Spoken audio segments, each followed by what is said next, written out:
What's good, YouTube, man? Welcome back. It's your boy J Reacts TV, man. We back again with another video. As y'all can see by the title and thumbnail, we're gonna be reacting to Tommy G. I know we've been missing some videos lately. We've been behind, but watching the most recently, we back. Listen, be intimate, all right?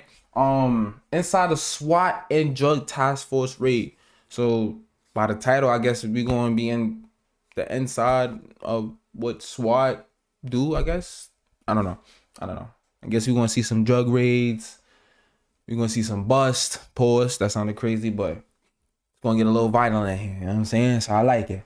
Make sure I like, comment, and subscribe. Make sure I turn on that post notification. Make sure that bell is on so y'all know when I upload. Listen, y'all, we on the road to 500 subscribers. We almost there. Let's get there. And make sure y'all go in the link in the description box down below. Go join the Reddit. Yeah, man. Do what I ask. I get mad.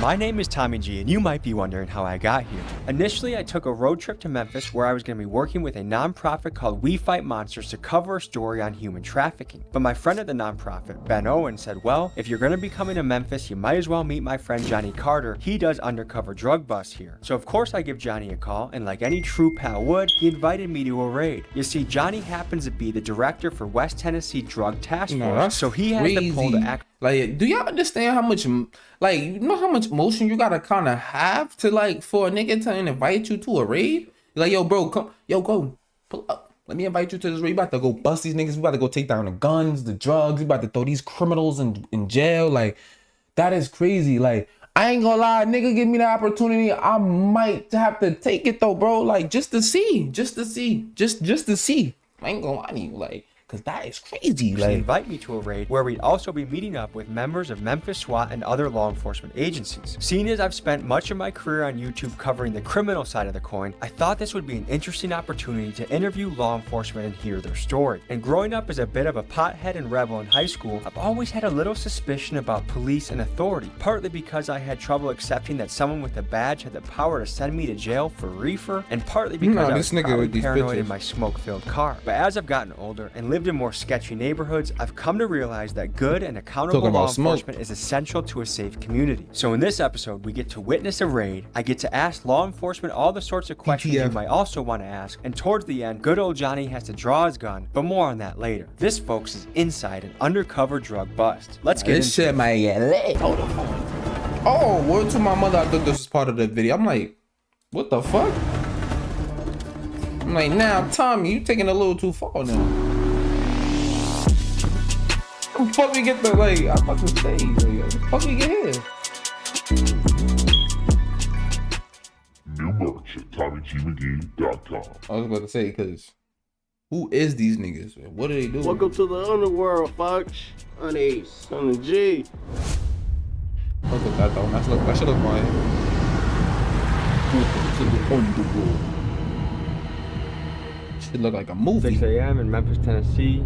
We're gonna be taking an inside look into the world of drugs at an angle that we've never seen it before. Usually on the channel, we're the ones interviewing the guy that's selling it, buying it, and this time we're gonna be interviewing the side that's raiding it. So I think we're gonna learn a lot. It's raining a bit here in Memphis. Look like a calm ass neighborhood. Johnny, too. Are we still going in? Johnny said we're like the post office. It's rain or shine, they're gonna visit you. So, what's up, brother? Hey, what's going on, man? We're gonna meet you. All right. So this is Johnny. You guys get nervous for stuff like this? If that vehicle shows up to your house, you know you're. Oh yeah, you know, there's no question. And how many overall men do you think will make this breach? So there'll be one SWAT team that'll make the breach. Then once the SWAT team secures the house, everybody's in cuffs, they've checked it, they'll do a secondary check. Then the search will start. Do you get nervous before stuff like this? Did it for 26 years. I still get nervous every day. Oh, yeah. And do we know what we're hitting this guy for? Fentanyl. How much we talking? Yeah, this nigga gotta go down. He's selling fentanyl. Pack him up.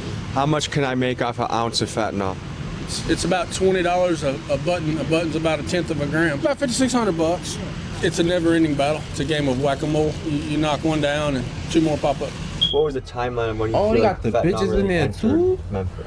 As soon as the states Not and the the government Huzz. cracked down Nah, on it's fucking cuz. prescription opioids, you What am I had hit, Big bro? Pharma. Go They over introduced there, the opioid pain meds. They introduced the pain scale, and they made pain a right in the hospital. Shit, always And doctors were giving it like it's the best thing since sliced bread. And then you had addicts that got addicted to it. It's crazy hearing law enforcement acknowledge that Big Pharma is the root of a lot of the drug addiction issues in America, yet when you look at things, not one executive has ever served prison time, and all these small dealers are getting busted. It speaks to a growing frustration with Americans that the white-collar criminals can get away with anything and get rich, and the little Bro, it's like, I don't think niggas understand that, bro. The reason why it's gonna be drugs and will forever be drugs is because the government is supplying niggas with drugs, bro. The pharmacy is supplying niggas with drugs, bro. They want drugs on the street, but then talk about is too much drugs on the street, or they need to get rid of drugs on the street. Niggas is just saying that. They just giving niggas what they want to hear, bro. They don't really give a fuck. That's why you can't believe television. That's why I said, that's why it's called television. They telling you a vision of what they want you to see, nigga. That's not the real truth. Y'all gotta wake up now. guys get 10, 15, 20 plus years. And then everybody cracked down on it. They did away with it. They're not prescribing it as openly as they used to. And, cartels, they pay attention to what's going on and they adjust. They're a business. They're all about money.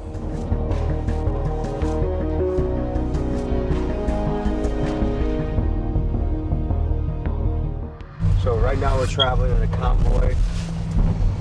Oh, yeah. Around how many men would you guess are going to be on this operation? Oh, geez. 30.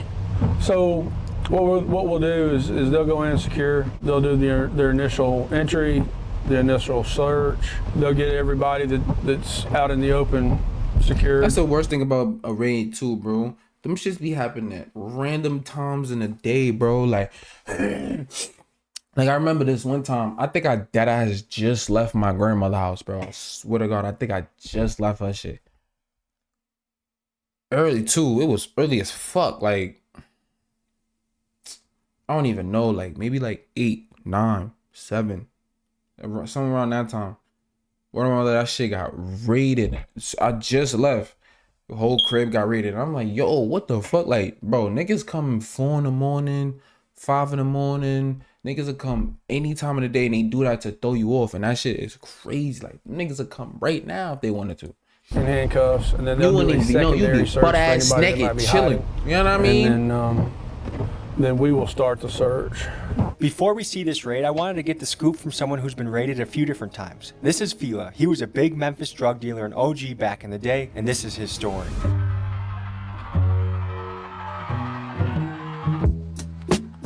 I had this trap house over on Macklemore, and every night it was a f***ing party there, 7 days a week. It was coke, it was crack, it was seed, man, plenty of money, everything. God damn. What's his name? Fila? This nigga got one tooth. God damn. That nigga lived a life. If you got one tooth and you still alive, just know that nigga got stories, bro. So one night I was inside my He got bedroom, stories. and I know the music up front be loud and everybody be partying, but I was Like, do he got tired. I back just had to get teeth? some Because, like, rest. how do And he I woke eat? up in the middle of the You night. need shit and to it was munch down your quiet, food, and I'm bro. like, You can't just so I swallow it get up, whole, like, and I pause. walk out, my front door, the raw end door was wide open. Next thing I know, when I turn my back, bam! The cops. So they take me to the door, and I look out on the porch, and everybody that was in my house was handcuffed and laying face down on the ground.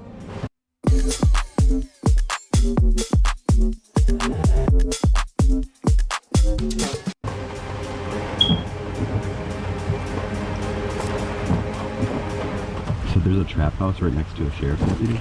So that's probably why they're not selling as much out of that house and going to other places. Okay, so they're at the front door, they're preparing to go. Holy. So they're not doing a no-knock raid, I take it. No, those are illegal now. Probably for good reasons, right? Oh, yeah. They're breaching the door. They're kicking the door.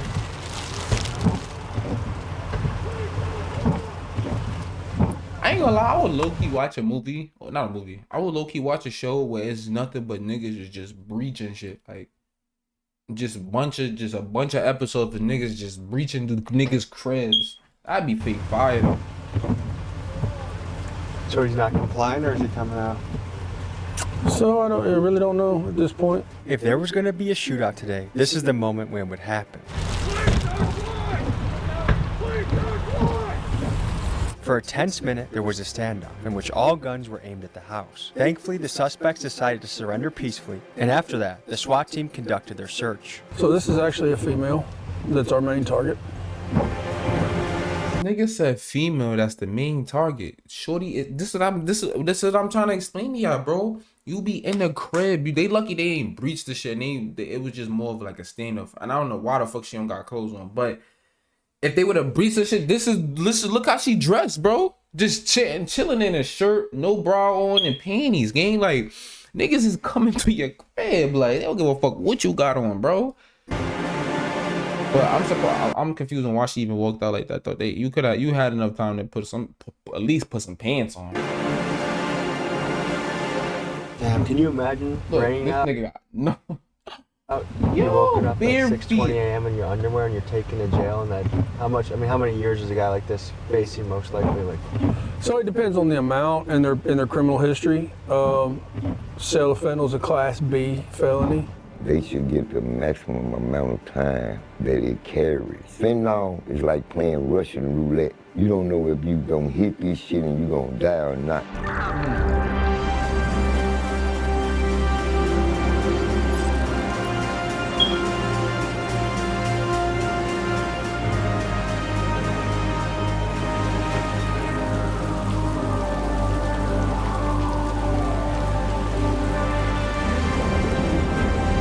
Got the canines out. Oh my god. 6:30 a.m. the raid was completed without a hitch. Now the rest of the house is being searched. These people were wanted for selling fentanyl. I guess we've been doing this job covering the underworld long enough that I can say I've never met anyone that I would consider evil. I meet people that make really bad decisions. You gotta draw a line in the sand. Like, is someone that sells a large quantity of fentanyl, are they evil or just a good person making bad choices? Like, what level of sympathy or grace do you give to somebody like that? It's easy from an outsider, like, oh, the guy just selling drugs to pay his rent. Like, I don't think it's right, but I get it. Okay, that's one level. Another is, she just sold a dose that killed my brother. Like, now it's personal. Like, how many bodies are attached to this fentanyl game? And then, you know, when everything is said and done, how I much? feel like it's more layers than that, than just that, because it's more shit that plays in just like, okay, well, he gotta feed his kids, so he's selling drugs, or he gave it to her and now she's dead. And it's like, you can't blame him for giving it to her because she asked for it. So in reality, you gotta blame her for that. But then you gotta think about it too, like, okay, what made her choose that decision? What made her draw into fentanyl? Was she tricked? Like, was she drugged? You know what I mean? Or was it some relationship problems, life problems, and then she tried it and now she hooked? Like, you gotta find the root of the problem before you start pointing fingers at people, because at the end of the day, she made her choices. You get what I'm saying? So you can't be mad at, bro. You make your choice, you gotta lie your bad it, bro. You know what I'm So saying? this just has to do with. But it's not right for in niggas rough to sell it, but at the same situations. time, you can't blame the niggas that selling it either, because one, either niggas is criminals, so they can't get regular jobs, so they gotta do that. Two, not really two, but it's like, or you gotta really get mad at the pharmacy and the drugs and cartel, like shit like that, bro, because them niggas is the one that's producing and they pumping it out in the world. We're at a Texas prison recently, and not one of those guys came from an upper middle class home with two parents in the household. Hey, show of hands, who would say they grew up in poverty? We all grew up. Show of hands, how many of you had your father in your life growing up as a kid? How many of you didn't? I mean, I have my pops, but he there. Yeah. Certainly the That job nigga of there, drug he still dealer here, has he been there, bro. popularized, has been What that nigga got glamorized going on sometimes. in hip hop and rap. Like, the hustler is the guy that people look up to in a community. And is that because rap made it cooler? Because depending on what area you're from, that might be the one guy with some sort of resources. I don't know. If I'm treating everyone like I'm an older brother and I could give them advice, I don't think I would tell them to do anything that can result in years behind bars. What amount of money is worth time in prison? Like, even if someone said, I'll give you $1 million, but you gotta go away for 10 years. No, I wouldn't take $1 million for one Some year. niggas is taking that. Some niggas was taking 10 years to get in that mill. I ain't even gonna lie to you. If I was younger, I'd have took it. If I was like 12, 11, I'd have took it. I'd have been getting out right now with a mill. Nigga, I'd have been, what? I'd have been settled. Life would have really just been started for me, to be honest. Some of the law enforcement we spoke Doing that to now, were I'd have been 30. operating You undercover. crazy. For this Hell no. reason, we had to blur their face for their interviews. Meet the Ninja Turtles in Hero Wars. I'm trying to experience my 20, my 20, Legendary my, RPG Hero you know what I Wars mean? welcomes new For the average guy in the streets out there, can you remind him how much of a bad idea having a switch on you is? Turned it into an automatic pistol, which is an ATF violation. That shit is nasty, bro. Oh my God, go back. You see how fast that shit was? Bad moving? idea having a switch on you is? Turned it into an automatic pistol, which is an ATF violation, which is a federal crime. You know, and once we do our job, what the actual prosecutors do Nah, with it is switches. kind of up to Different. them. The other big problem we're seeing right now, man, is that we're grabbing these dudes and putting them in jail for serious violent crimes, and they're getting out, in a day or two. Like murder? Murder. It's all in the news right now in Memphis, man. 13-year-old and 18-year-old charged with a deadly man. Vontavious? I don't even know. They're released. They're RLRing guys on first-degree murder charges. What? Yeah. Oh yeah. It's in the news. I mean, Because it's innocent till proven guilty, or like what's the rationale for that? their rationale, I think, is that they're like, well, you're innocent until proven guilty, and then they're like, well, this person they arrested doesn't have a job, and they live at home with their mother, or whatever. And I understand a little bit of that. I can empathize a little bit, but when it's a violent felony, bro, and the other thing is, you're right, it is innocent to proven guilty, but law enforcement, I've been doing this for 18 years, man, and law enforcement, in my opinion, we don't put charges like aggravated assault, aggravated robbery, murder. We don't put those charges on people just with a little bit of evidence to make it probable, right? Probable cause. We don't do that. It is hard evidence, man, because I don't want to, even if we had doubt, we're not going to arrest somebody on a charge like that unless we're firm. I get what he's saying. He's saying like, he get what the justice system is like. He get that, okay, you're proven innocent until guilty, but then it's like, bro, we have hard evidence. We got you literally in 4K robbing this man. No mask on, gun in your hand, no glove. We got you leaving the crib, doing the crime, coming back. We got you doing everything, all of it. Text messages, phone calls, everything. We have it, you saying it verbally, like, you know what I'm saying? And it's like, how you still able to fucking walk free or still able to go home or whatever the case may be? And it's like, we have these evidence. So it's like, how are you really innocent when you actually are fucking guilty? So I get where you coming from, but it's the world we live in, bro. It's the world we live in. The repercussions of even just being charged and arrested, and maybe even being released later and found that you're innocent of it, like that can follow somebody for the rest of their life. Right now, the people I'm most afraid of are typically like the 15-year-olds. This is Steve Mulroy, the district attorney of Shelby County. He and his team of 110 prosecutors set the tone for how crime is fought in Memphis, the most dangerous city in America. Some in the city praise him for things like increasing funding for the homeless and ending the illegal practice of 48-hour holds of suspects without probable cause. But others, including some of the cops we spoke to, thought he was soft on crime and deserved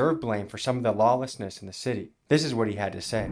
Let's dive more into the juveniles, because what I've noticed in traveling the country and being in some of the craziest areas is it's the younger kids, 13, And these 14, niggas gonna 15-year-old. that's another thing too. Y'all niggas be just so easy and so like, oh, just throw your life away. And they say, yo, bro, that shit is not cool. You think the niggas in jail do you think them niggas is living happy right now, bro? You think them niggas don't want to be home right now, bro? Like, niggas is in there for life. 40 years, 50 years, 60, 20, 10. Niggas doing a good dub. 5. Niggas don't want to be in there, bro. Like, y'all niggas think that shit is cool. That shit is not cool, bro. I have friends, even my own pops, niggas telling me that shit is boring. That shit is whack, bro. Like, I don't want, man, that shit, don't put me in that shit. I'll probably crash the fuck out of there. I'm gonna be honest. Kids that you sometimes have to No be the most weed. afraid of. How do you What niggas is telling me when I curb gotta them, eat, sleep, but and also not shit? just give them a free pass to No get out TV? tomorrow and do it again? No There are two anime? particular types of crimes fucking here in crashing Shelby out, County man. that we're really concerned about with I'm underage crashing out. I'm crime. crashed out. One is car break-ins and the other is car thefts. One of the things we're doing to address that problem is we've set up in our office Dickhead. something called the CARS unit in our juvenile court team. And the idea is that the goal is to try to intervene early on where these under 18, but these kids are committing a nonviolent car break-in or a nonviolent car theft. We're trying to intervene before they graduate on to more serious crimes. By the time they come to us, they're already down the wrong path, right? What we really want to do is intervene more upstream, earlier in their lives, where it can be more effective. The people that are doing the killing. Which is smart, but what are you doing to do that? What is the like, you know what I'm saying? What is the idea of y'all doing that? Well, what is the solution, bro? Because you saying that and it's like, okay, sounds fucking fantastic, but how are you going to get that to work? What is the plans that you're putting in place, the goals? Like, you can't say that and you don't have nothing to help these kids, bro. Especially the young guys. Like, what is the psychological profile that it seems like there's been such a loss of value in life? Mm-hmm. What is that?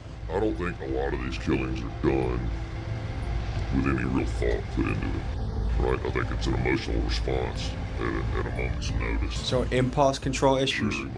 And that's Very another much thing impulse too. control. People are not understanding these niggas is 15, 16, 14, 13, 12, 11, 17, 18. That's when niggas hormones is at they peak, bro. These niggas is crashing out because of emotions. Why? Because their hormones is, you know what I'm saying? So it's like niggas gotta find a way to substitute that, bro. Like, that's why you're seeing shit is most crazy. of these young people that, you know, in their teens that are committing a lot of these crimes. It's impulse control. For whatever reason, I don't think they understand the ramifications and the depth of what they're doing. Do you think the killer celebrated? Yeah, oh yeah. Man, so-and-so got 2 bodies. He got 3 bodies.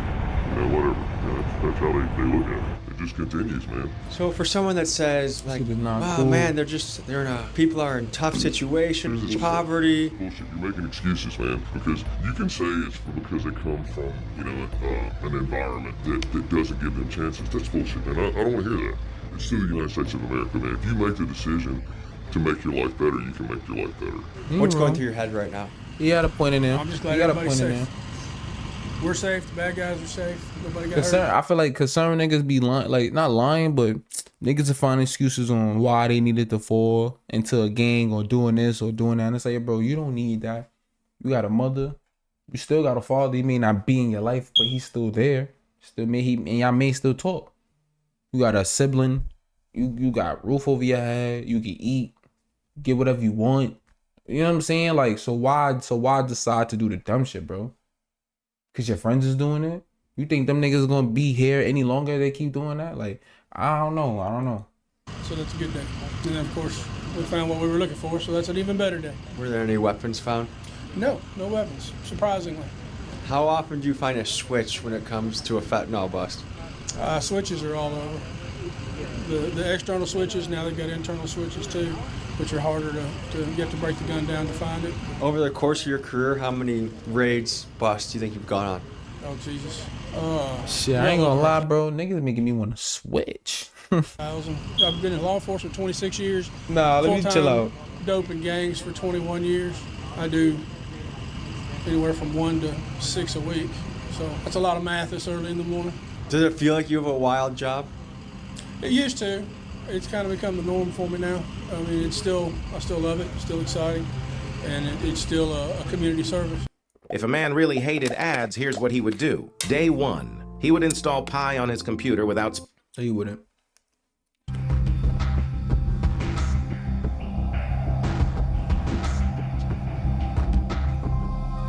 How rough is this immediate area that we're in right now? If it wasn't raining, we'd have heard 10 gunshots. So rain almost helped the operation? Rain helped keep us safe, absolutely. There wasn't any lookouts, there wasn't anybody out. So we're going to go ahead and process the evidence, count the money, do some field tests on the narcotics that we see. Oh my God. And start the process that nobody wants, and that's the paperwork. All right, guys, we'll see you at headquarters.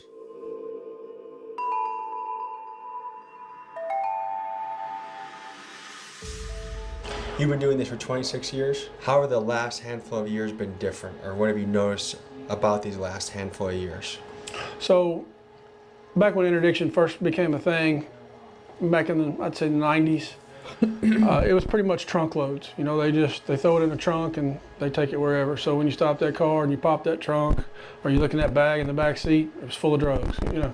Nah, niggas Nowadays, used to really do that shit though. That's crazy. Well, I don't know, but I think they. I guess so. Yeah. Cartels have evolved. Yeah. They hire people specifically to try to find ways to. Niggas put that shit in the tires. Niggas put that shit in the fucking inside the door. Niggas be going crazy now. Like what the fuck? Now, do Memphis gangs come in contact with the cartels? Sure. Yeah. Absolutely. Do you think the Vice Lords, the Crips, the GDs, that they are doing in some way business with cartels? Sure. Absolutely. Everybody is, if you think about it. I mean, even the end user is indirectly doing business with the cartel. How has the game changed in the last couple of years? Oh, it's constantly evolving. I mean, every day you wake up, it's something new. It's a different way of hiding. It's a different way of selling. It's a different terminology. It's a different drug. As we were sitting in Johnny's office, the interrogation of the suspects was happening in the fentanyl room here. next door. Ain't So I going peeked nowhere. around the corner to see if I could There's hear gonna be a how new it was drug. going. I tried to imagine how the Watch. suspects were feeling, knowing that if found guilty, they faced years of their life in prison behind bars. Is there any misconception about your line of work that you'd like to educate the public on? There's a difference in opinion, which is what makes America America. Everybody has their own opinions. Some people think, oh, the war on drugs, we're never going to win, and we should leave these people alone, let them do what they do, and they're not bothering anybody but themselves. Some people think they ought to be locked up and the key thrown away for the rest of their life. Personally, I'm somewhere in the middle there. I think if we can help somebody and we can rehabilitate them, there are some people out there that probably need to be locked up and the key thrown away, and that's those evil people that I've stared in the face over the years. How long can these interrogations go for? Oh, I've had them go 30 seconds to 4 hours. When people are in the interrogation room, what percentage of them talk and give up information? So the majority will talk and will give up some amount of information, and that doesn't mean that they cooperate. This year alone, we've seized over a ton of narcotics since January 1. What percentage of that is non-weed tonnage? Oh, the majority of it's weed. Do you ever feel like when you bust a house for weed, you're like, come on, that's weed? Yes and no. The majority of that came off the interdiction unit, off the interstate. It was coming out of California or Colorado, places like that, coming across. Oklahoma. Oklahoma's a big one now. You were speaking earlier about the Chinese marijuana industry, and Oklahoma's ground zero for that. This person here is trying to make the decisions that would determine how many years of their life will be spent behind bars. Let's tell you more about that Cause process. niggas don't be crashing out when they got weed, bro. You don't hear niggas fucking crashing. You don't hear niggas going to go do this and do that because they was high, like off of weed, bro. Like weed is, you know what I mean? Like niggas, all that other shit is Let's talk about the odds these suspects Just are lost for words facing. right If the now. feds were involved in the raid, the conviction rate in fed cases is over 95%. If it's just the county involved, their chances are decently better in fighting the charge. However, one thing worth noting is that most of these cases never make it to court. The vast majority result in plea deals. And due to the heavy caseload many courts face, plea deals with reduced sentences are often offered to promote cooperation and accelerate the legal process. Another tactic those charged can expect is an attempt by law enforcement to turn them into confidential informants in exchange for a heavily reduced sentence. If they give away key evidence, this information can be used to obtain a warrant to raid the next dealer in the chain. The flip side of this, of course, is the extreme danger of being found out to be a snitch. All right, we're gonna walk. And it's funny because I was just watching this fucking show yesterday called Accused, and it's on Hulu. I think it's on Hulu. If y'all haven't watched it, it's cool. It's cool. It's basically about people getting accused for shit, and some of them did it, some of them didn't do it. You're getting accused, so yeah, title speaks for itself. But in the episode, the nigga was an informant for he turned into a informant, and he was going against his people. It was an Indian tribe, indigenous tribe, and shit was crazy, bro. And I was like, nah, niggas really be snitching on niggas, bro. They be your own mans, bro. Like, it could be niggas that you grew up since. You know what I mean? Niggas will switch on you for some money. 50K. Over here, we're going to start going That's through all all it the evidence takes. that recovered from the house. We'll do some field tests. We got to count the money and go through everything. What is the true economic opportunity of doing this? Someone running a dope house, what type of money are they making monthly? Roughly, I'm guessing $15,000. And due to civil forfeiture laws, is that money now your squad's? So to speak. There's a whole lot of paperwork and a whole lot of hearings that go along with that. We can't just take your money. We can't just say, oh, it's drug money, let's take it. Civil forfeiture is the highly controversial practice in which law enforcement can seize the property of someone suspected of a crime. But the thing is, the suspect doesn't even need to be officially charged with the crime for the property to be taken. The most commonly seized assets include cars, cash, guns, and in some cases even the house of the suspect. Once approved by the courts, the police are then allowed to keep or sell these assets. And many agencies, including Johnny's, fund themselves through this method. And to give perspective of how much this happens, Oh, the federal... what the fuck? Niggas be taking that bread and using it for them? That's so wild. The government has pocketed nearly $69 billion through civil forfeiture in the last 20 years. Proponents of this practice maintain that this is a way to keep criminal organizations from getting too powerful by hampering their resources, while opponents of civil forfeiture think this is essentially allowing law enforcement to commit legalized theft and is therefore a major violation of civil rights. Here's my lawyer's take on this. I ain't gonna lie, I feel like niggas find some money, they need to disperse that with the community. Gangster. Go to a local church, go to a homeless shelter, host an event with the mayor or something, or go through people's background and see who really need it and give people money, nigga. What the fuck? I don't need that shit, cause he right. Y'all, the cops with that got money, they start bugging out, and the niggas with the drugs be bugging out too. So give it to the people that need it. Subject. One, the police can come in and take things that they don't know where they came from.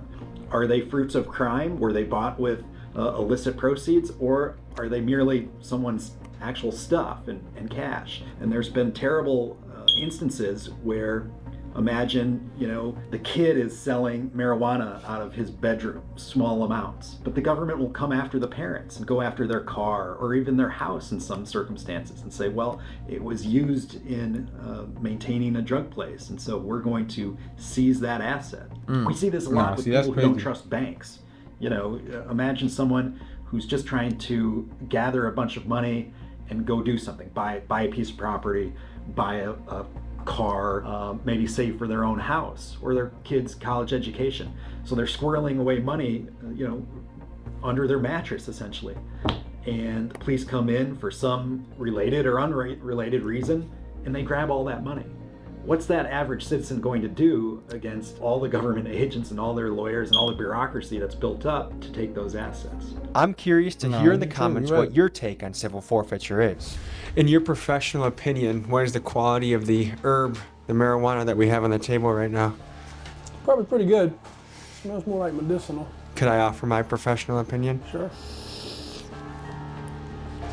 They don't fucking know. They don't You ask them what. Let me smell. I'll let you know that's some gas or that shit is ass. The strain of this might be? Yeah, they didn't know. Is not any of that purple Urkel? I've always struggled with losing weight and keeping it off, but I felt comfortable with hers. You know about In a month, that, I've lost over 7 pounds with GLP-1 injections. I'll definitely continue with weight loss by hers.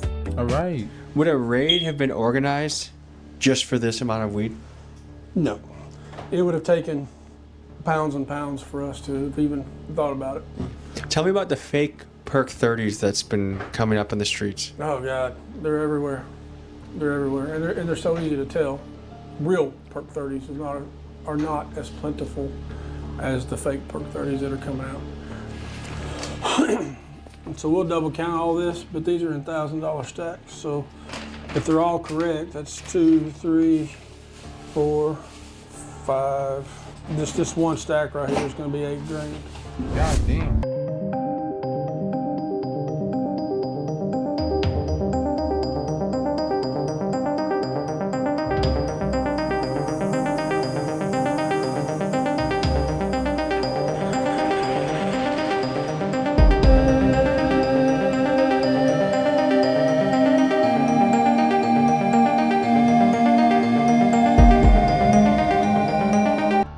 What's your guess over there, guys? 18,000. I'm gonna go with 16.7. 18,121? I wanted a taste of what undercover work was like, so Johnny took us to an area with sketchy motels that was known for being a crime hotspot. Driving around in Johnny's car that looked like the Fedmobile, we would soon find out that the locals were not happy to see us. So when you're navigating the hotspot, what are you thinking? What's going through your head? Well, I mean, you're looking for what's out of the ordinary. So you have this crew walking over here. Something looks like it's happening. Something's going on. So she leaned in the window. She disappeared. Either he could have sold to her and she's going up to use, or he's buying and she went up to get the product. Is this a circumstance where the ant leads to the queen? Yeah, I mean, you take it as far as you can. Our goal is to move up. So we get the user with, you know, 1/10 of a gram or 1/4 gram or 1/2 gram. We flip them to their dealer. We get them, we flip them to their supplier, to their mid-level supplier. So it's a game of dominoes in a way. It is. See, that's occupied. There's a guy in the driver's seat backed in right there. He's not going into the hotel. He's been approached at least by one street person. She could have bought from him a while ago. Went maybe put it up in a room for later, who knows. Have you had any close calls doing undercover work? Yeah, I've had a few. Went through a neighborhood. Lady was walking through the hood and waved me down, so I stopped. And she tried to sell me some crack. 2 different ways. 2 different kinds Both of crack. types I of guess crack, you could huh? say. Yeah. Damn, you must have looked like a good customer. And that turned into me trying to arrest her. That turned into her fighting, and then that turned into her pimp coming out and fighting with her against me. So I was 2-on-1 for about 6 or 7 minutes. This was the days before tasers. Uh-oh, the guy that was... Yeah, I'm watching him. No, what the fuck? And the guy behind us was their dealer, right? Potentially. Potentially. That's cool. He's filming the car. But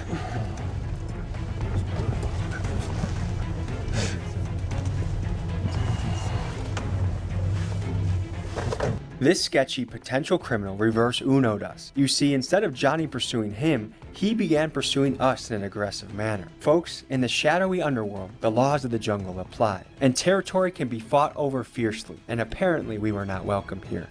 oh, he'll be fine. He's trying to get up on the director of Drug Task Force car? Yeah. Let's see if he follows me in here. If he does, yeah, I didn't think he was. You didn't call the boys on him? No, I was fixing to stop him. Is he still sitting there? Oh yeah, he's moving on now. Yeah, I was a little concerned about getting boxed in, that's why. That's the kind of stuff right there. I mean, that's in every neighborhood. Like, you come into a neighborhood, you're not known in that neighborhood. You're not Niggas gotta be careful. Tommy almost lost his life. Neighborhood. They're gonna be coming up on you. They're gonna stop you. They're gonna want to know what you're doing there, and that's the part of, you know, the undercover risk. Man, this is a job that puts hair on your chest, huh? Yeah. Yeah, I tried doing it for 23 years. Absolute pleasure. Yep. Thank you, man. Pleasure. Thank you. Folks, stay in school. Don't do drugs, except for the ones that he can't find. We'll see you guys next week. Peace. What is that supposed to mean? See, Tommy be, you know, don't listen to Tommy. Tommy gonna get y'all niggas locked up. He gonna be right there recording it too, like.